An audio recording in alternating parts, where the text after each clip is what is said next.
ज्ञान, विज्ञान आणि तंत्रज्ञानाच्या गप्पा मारत असताना 2002 साली हे मोबाईल नावाचं खेळणं तुमच्या आमच्या हातामध्ये आलं. याच्या दोन बाजू आहेत.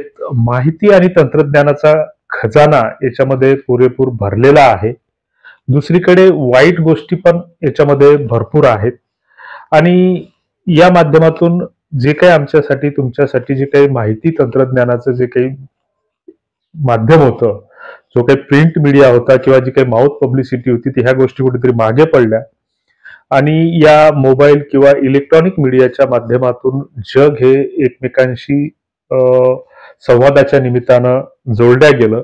वेगवेगळे समाज माध्यमांचे प्लॅटफॉर्म समूह, मग व्हॉट्सअप असेल, फेसबुक असेल, अनेक प्लॅटफॉर्म या मोबाईलच्या माध्यमातून तुमच्या आमच्या खिशामध्ये आले आणि यातून तुमचा आमचा फायदा होण्याच्या ऐवजी यातून फसवणुकीचे प्रकार हे सगळ्यात जास्त घडू लागले. सुरुवातीच्या काळामध्ये म्हणजे साधारणतः 10 वर्षापूर्वी ज्यावेळेस मोबाईल आले तर मोबाईलद्वारे अनोळखी ठिकाणाहून तुम्हाला फोन यायचे. एटीएमद्वारे ओटीपी वगैरे घेऊन ऑनलाईन फसवणुकीचे प्रकार काहीसे समोर आले. त्याबाबत लोक कुठेतरी सावध होत असताना सध्याच्या स्थितीमध्ये महाराष्ट्रातच नाही तर संपूर्ण देशामध्ये सगळ्यात जास्त फसवणूक जर कुठे होत असेल तर ती फक्त आणि फक्त विवाहाच्या नावाने होते आहे. म्हणजे हा व्हिडिओ पाहत असताना किंवा हे आमचं निवेदन ऐकत असताना जर या वेळेस 10 लोक जर हा व्हिडिओ पाहत असतील तर 10 पैकी 7 लोक कुठं ना कुठं या लग्नाच्या निमित्तानं फसलेले आहेत. हे म्हणजे सत्यतेवर आधारित ही गोष्ट आहे. गेल्या 4-5 वर्षापासून या माध्यमात काम करत असताना यातून जी काही निरीक्षणं आमच्या लक्षात आली तर विवाहाच्या नावानं सगळ्यात जास्त फसवणूक ही महाराष्ट्रामध्ये सध्याच्या घडीला होते आणि तेवढीच भारतामध्ये होते आहे. मग त्याच्यासाठी वेगवेगळे घटक जबाबदार आहेत. त्याच्यासाठी आपणही स्वतः कुठेतरी कारणीभूत आहोत आणि मग आमचं वारंवार सांगणं असतं की पहिली गोष्ट आपण लक्षात घेतली पाहिजे की आपल्याकडे एखादा मुलगा ज्यावेळेस लग्नाचा असतो, कारण मुलींच्या बाबतीत ही अडचण नाहीये, कारण मुलांची आणि मुलींची सध्याच्या स्थितीमध्ये लग्न होत नाहीत. त्याची वेगवेगळी कारणं आहेत आणि त्या विषयावर आम्ही यापूर्वी काही व्हिडिओ बनवलेले आहेत. ते का होत नाहीत, कशामुळे होत नाहीत, त्याची अनेक कारणं आहेत. कोणी म्हणतं अपेक्षा वाढल्या, परंतु सरसकट अपेक्षा वाढल्या असं म्हणणं योग्य ठरणार नाही. परंतु लग्न होत नाहीत ही गोष्ट किंवा जुळत नाहीत ही गोष्ट मात्र खरी आहे आणि त्यातून फसवणूक होते आहे. प्रत्येक जण आपापल्या कामामध्ये व्यस्त झालेला आहे. आपलं जीवन जगणं गतिमान झालेलं आहे आणि अशा स्थितीमध्ये आपल्याला मग कुठेतरी या सोशल मीडियाचा, वेगवेगळ्या प्लॅटफॉर्मचा आधार घेण्याशिवाय गत्यंतर नसतं. मग त्याच्यातच मॅट्रिमोनियल साईट्सचं पीक आलेलं आहे, ज्याला आपण विवाह संस्था म्हणतो. मग अशा विवाह संस्थांच्या जाहिराती आता टीव्हीवरून येऊ लागल्या. भुरळ घालणाऱ्या जाहिराती तुम्हाला आम्हाला त्या प्लॅटफॉर्मवर जाण्यास प्रवृत्त करतात. मग 2,000, 4,000, 5,000 भरून आपण त्यांचं सदस्यत्व घेतो. परंतु एक गोष्ट आपण लक्षात घेतली पाहिजे की आमचा याबाबतचा ठाम दावा आहे की विवाह संस्थेकडे नोंद होणारे बायोडाटे हे 50% किंवा त्यापेक्षा अधिक हे फेक असतात, बोगस असतात, बनावट असतात. दुसरीकडे जे काही उरलेले बायोडाटे असतील तर ते असेच कुठेतरी हुकलेले चुकलेले लोक असतात की ज्यांना कुठेतरी लोकांना मातीतच घालायचं असतं किंवा फसवायचं असतं, या उद्देशानं ते आलेले असतात.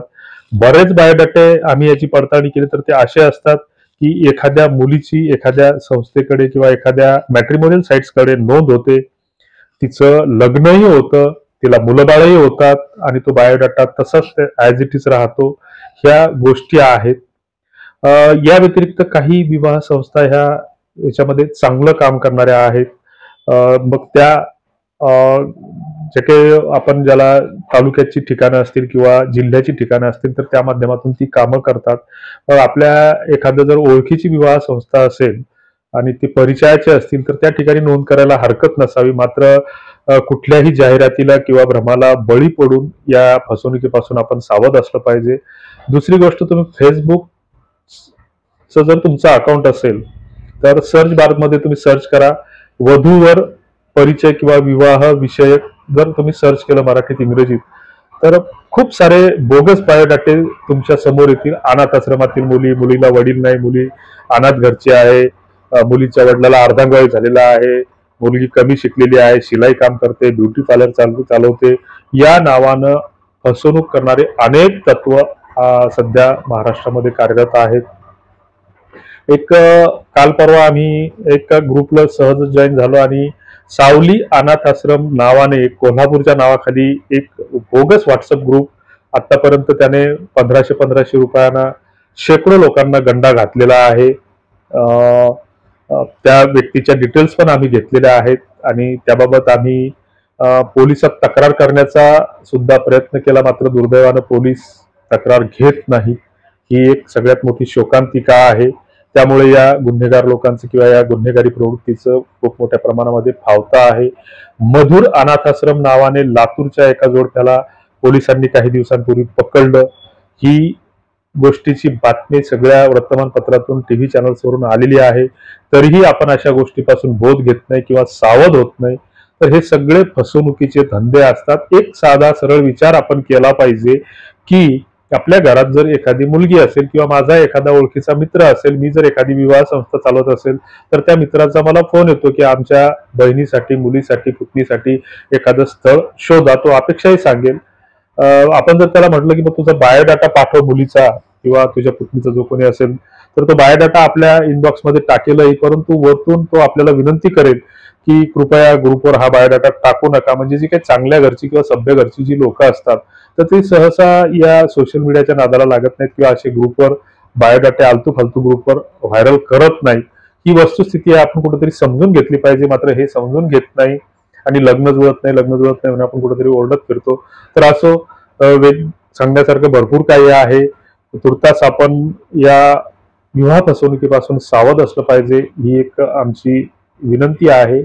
बाकी फसवणारे लोक भरपूर आहेत, मात्र आपल्याला फसायचं का नाही हे आपल्याला ठरवता आलं पाहिजे. चटकन कुणावरही विश्वास ठेवू नका. तुर्तास धन्यवाद. जय जिजाऊ.